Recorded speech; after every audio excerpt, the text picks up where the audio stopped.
Jokowi menantang rakyat.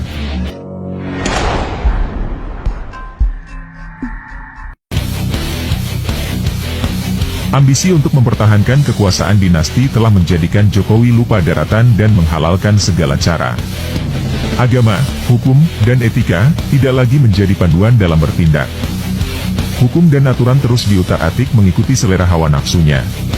Pemilu sebagai sarana untuk mengembalikan kekuasaan kepada rakyat, oleh Jokowi terus diacak-acak dengan melakukan berbagai manuver dan tindakan yang menyalahi keinginan rakyat. Pertama, mengintervensi lembaga independen KPU, Bawaslu, dan MK agar melakukan berbagai kecurangan di Pilpres 2024. Kedua, mengintervensi KPK, Kejaksaan, dan MA untuk memproses hukum atau menghentikan proses hukum sesuai kemauan Jokowi.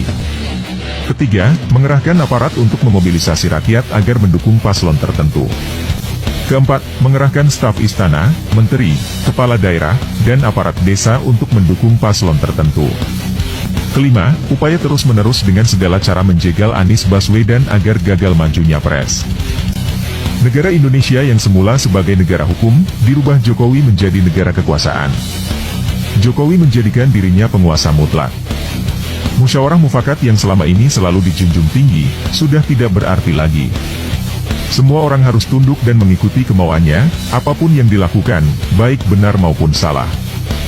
Jika ada menteri atau pembantunya yang tidak mengikuti kemauannya, walaupun mereka berada di rel yang benar, sudah hampir dipastikan akan diberhentikan. Hanya orang-orang jahil yang gila jabatan, haus kekuasaan, dan cinta dunia yang bisa bertahan. Jokowi lebih buruk, bahkan lebih jahat dari Firaun. Kejahatan Firaun ada pada diri Jokowi.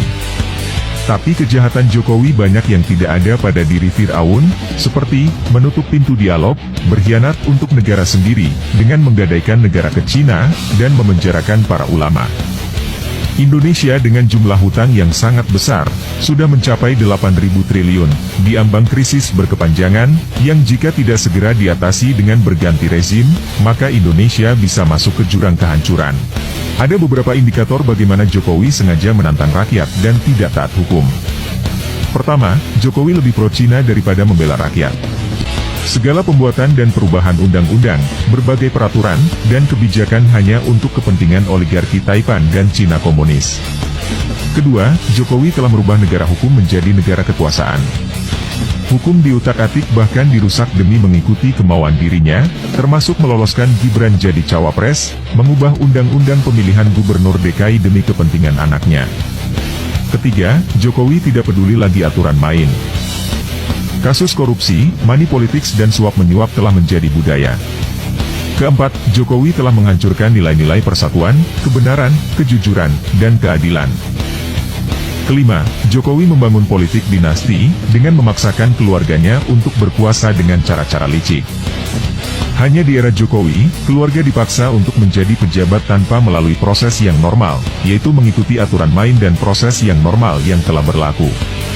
Keenam, Jokowi telah melumpuhkan fungsi lembaga-lembaga negara, baik eksekutif, legislatif, maupun yudikatif.